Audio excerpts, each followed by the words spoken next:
Okay, let's do another edition of Rebels Rants. This one getting back onto the basics of what I usually do here, which is talk about wrestling.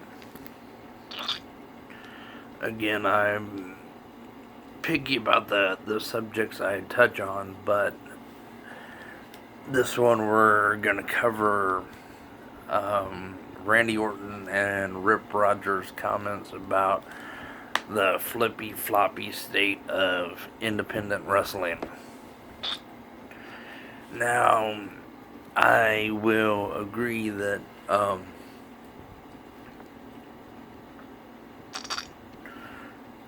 in-ring psychology and the art of selling is pretty much a lost art in today's wrestling business on both parts. Randy Orton in both WWE and on the independent scene.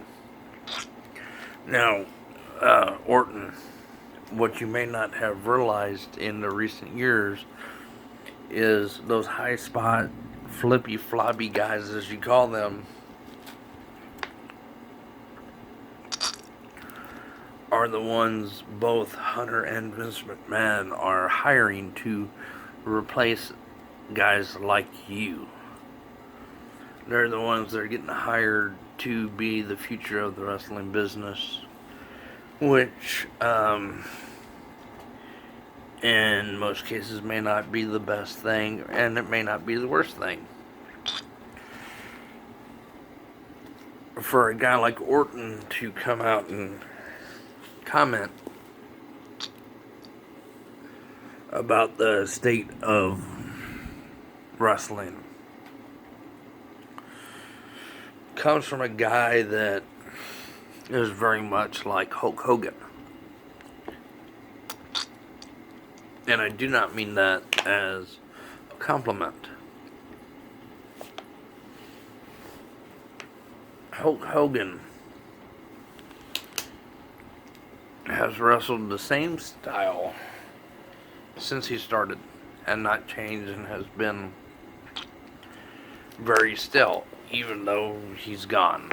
Same can be said for one of the greatest of all time, Ric Flair.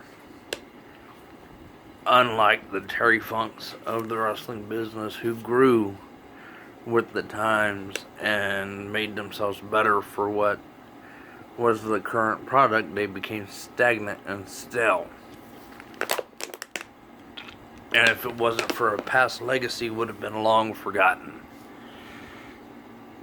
Orton, unlike them, you do not have a legacy to pass on.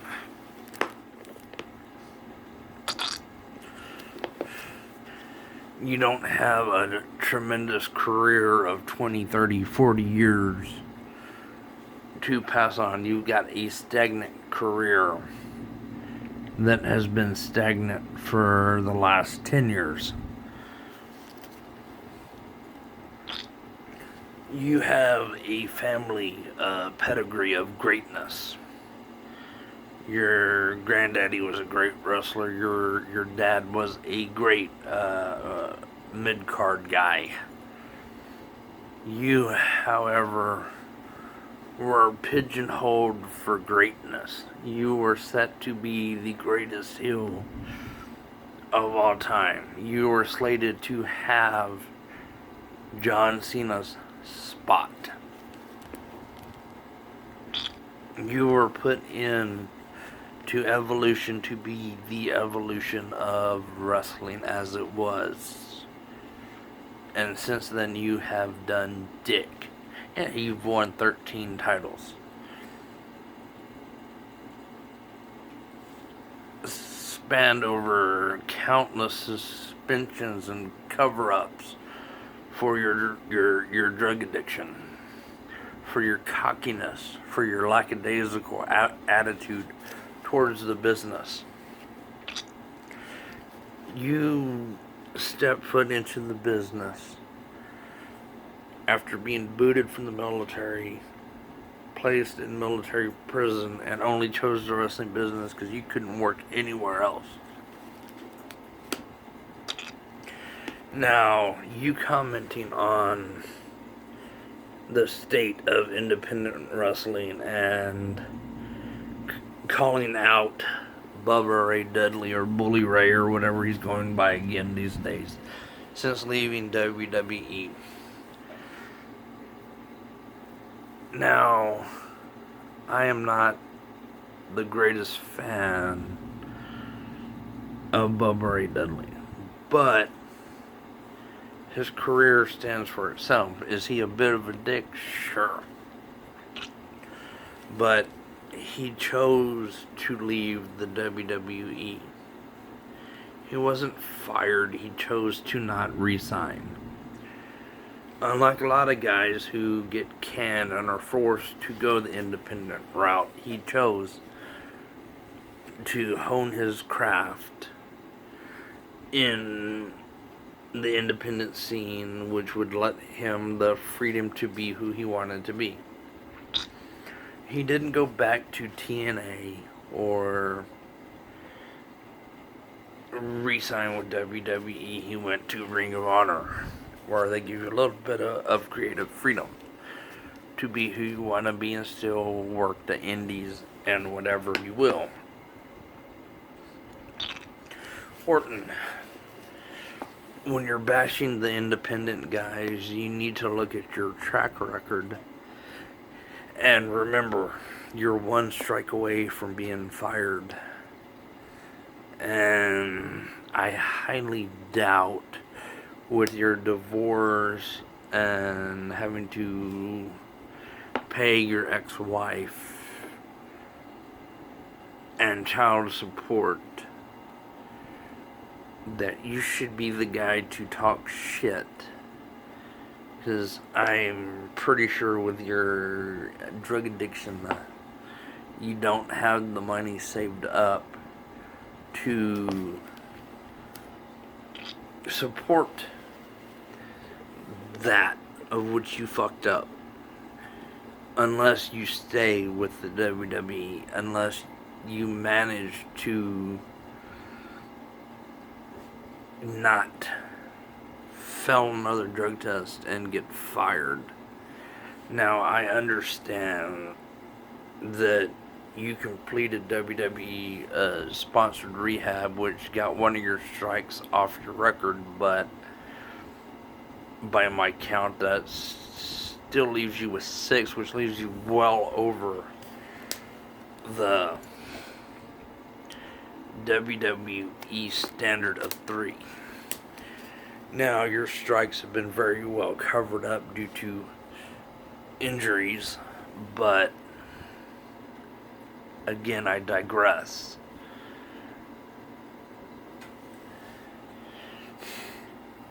You shouldn't disrespect guys that are coming up, because on your way down, you generally find yourself working that route to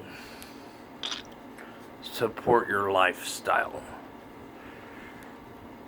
You've got guys like Terry Funk who love it, who continue to do it just because they love it and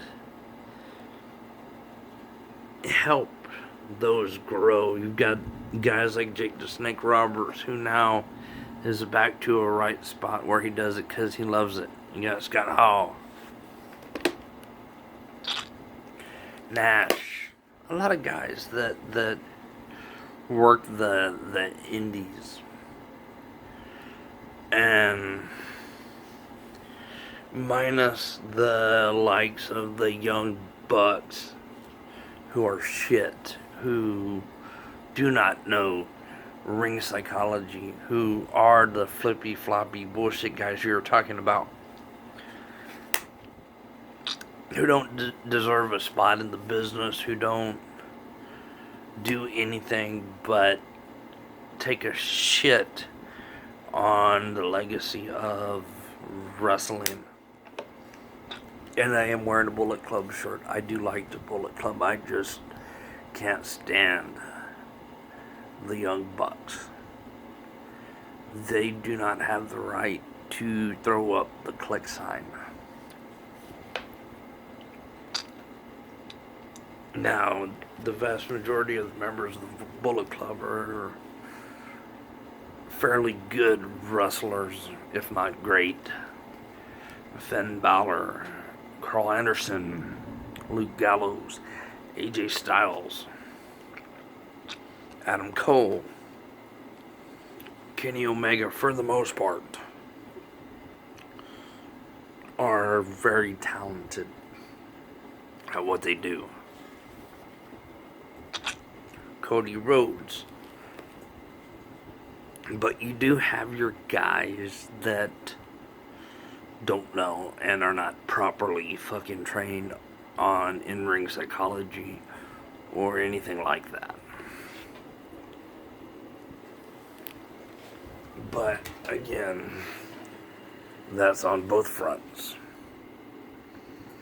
Learning the WWE style, you only learn how they want you to do things, and you're pigeonholed to that.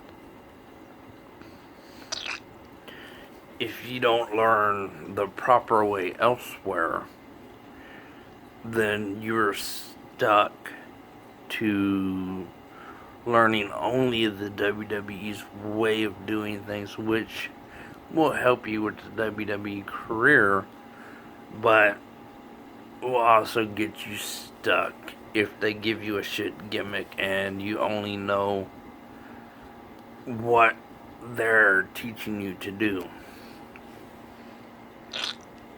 Orton, you're pretty much there.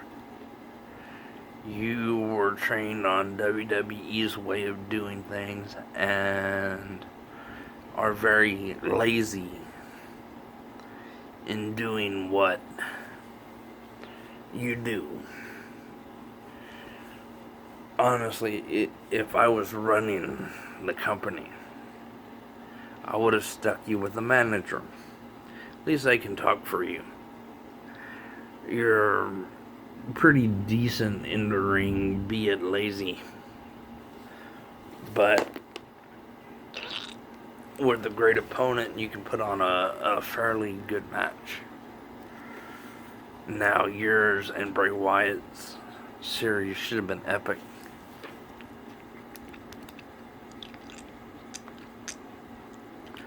And I will put most of the fault on WWE Creative for the bullshit that transpired in that. It was more of a C-list movie than it was actual wrestling.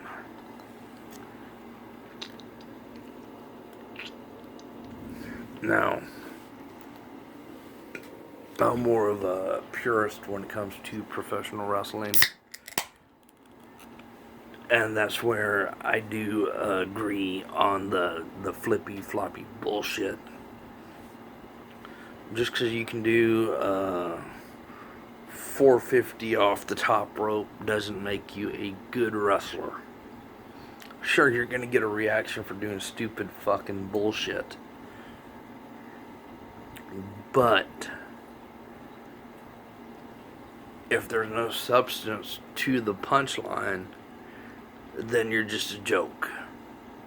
Sure, Terry Funk can do a goddamn moonsault at 55 years old with bum knees and a little bit past his fucking prime, but I guarantee you that old son of a bitch could fucking out wrestle you any way, shape, or form. Any of today's wrestlers, hold for hold, move for move, in a shoot, and that's at almost 80 years old. Funk's a god. And he knew when to turn on. I've talked, and I'm not gonna throw names out there because I'm not that guy, but I was talking to a friend in the business about how excellent Terry Funk was in the ring. Not only when it came to wrestling, because he's God. I often call him the godfather of professional wrestling. But his psychology, his promos, were top notch.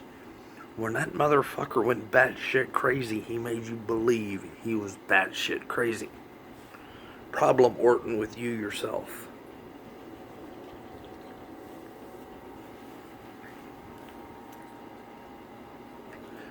They gave you a ready-made angle, and you no-sold it. You with the Wyatts could have been gold.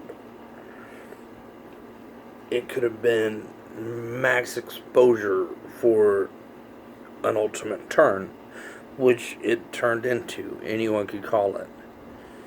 But you no-sold the whole fucking angle. You want to call out the younger guys for no-selling in the ring or whatever the fuck. You no-sold a complete angle.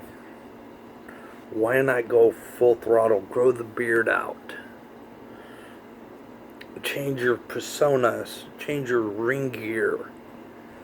Fit the part instead of being Randy Orton in the group and still being yourself, which is fucking stagnant as fuck, dude.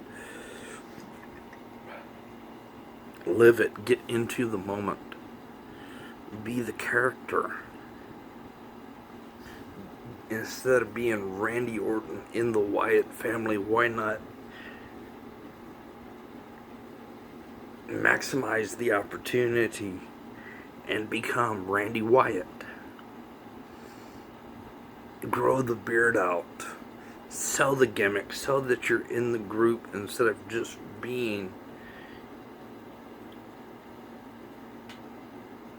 a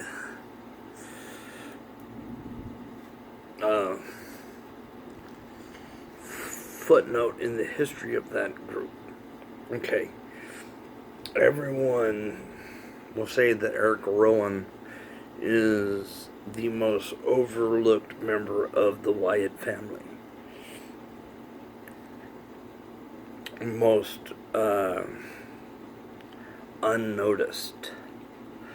But he played the part. He played the character. He made it him.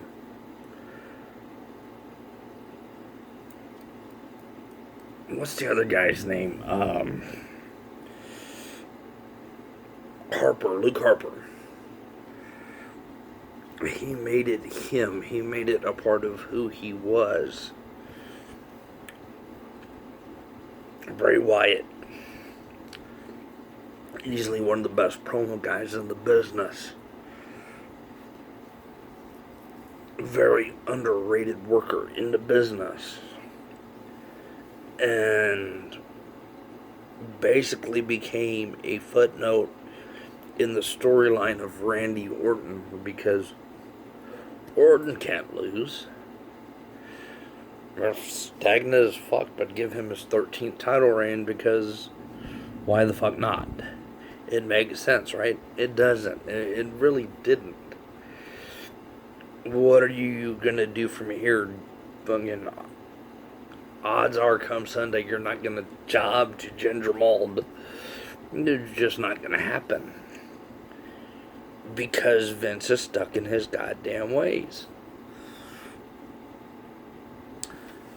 But to call out others for the minute details of shit they should do, before doing so, look upon yourself and say, what the fuck can I do to make things different?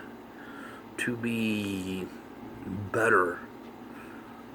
What can I do in my own ring psychology and storytelling to grow in the business instead of just being stagnant and giving what is thrown at me and doing jack shit with it?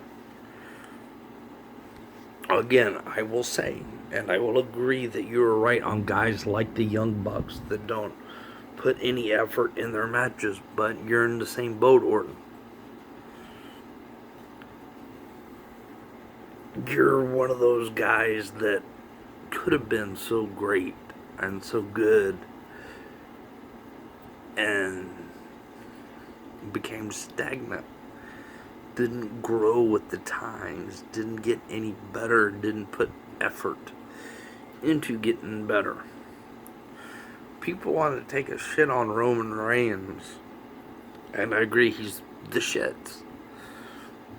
But he's not stagnant. He's trying to be better than what he is. He's taking the opportunities and running with it. Now, in 3 or 4 or 5 years, we'll see if he progressed into what he should be, or if he's just another Randy Orton. If he's just another stagnant spoke in the wheel that keeps getting his push just because of who he is, what his family did. Y'all are in the same boat. He's just younger and has time to build and time to learn and time to get better. Time to step up when you should have.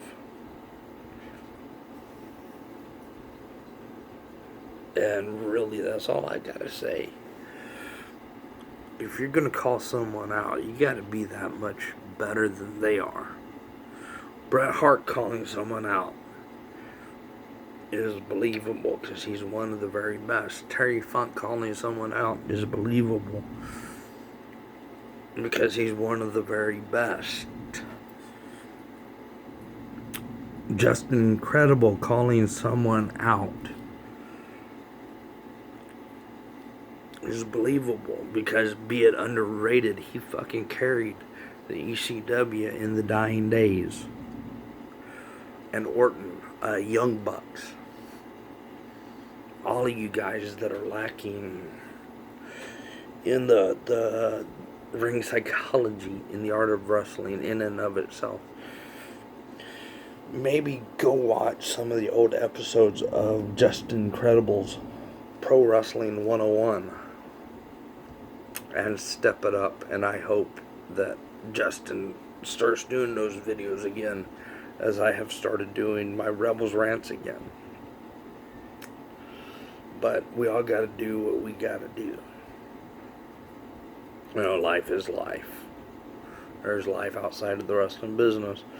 But if you're gonna call someone out, you gotta be that much better than them, dude. It's sad and pathetic of you, Orton. I'm out.